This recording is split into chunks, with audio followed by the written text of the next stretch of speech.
रज पर्व अवसर में बणभोजी करने जाई जड़े युवती और अन्य 2 जन महिला वज्राघातर शिकार होइछंती। तेणु सेमानंकु डाक्तरखाना रे भर्ती करा जाइतबा बेले 2 जनक अवस्था अति संकटापन्न थिबा जଣା पड़िछि।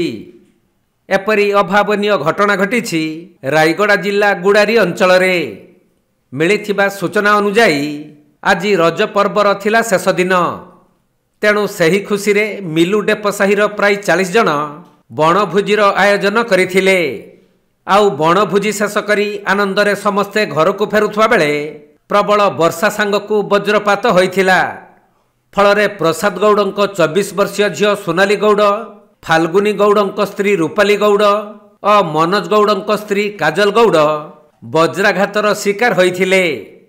तेणु सेमानंकु तुरंत उद्धार करा जाई गुड़ारी गोष्ठी स्वास्थ्य केन्द्र रे भर्ती करा जाइथिला।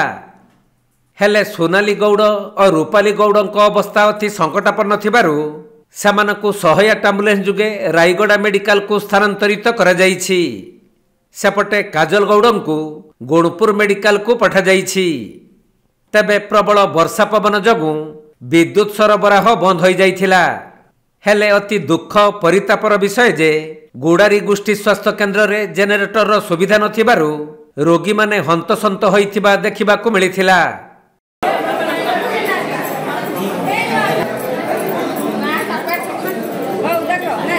हेला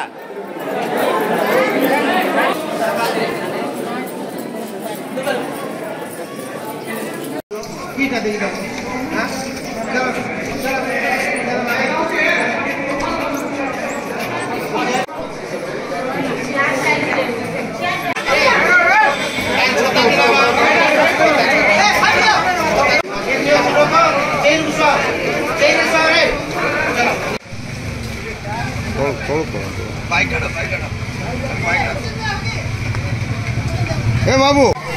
रायगड़ारू प्रफुल्ल कुमार बेहेरा रिपोर्ट, कोणार्क लाइव।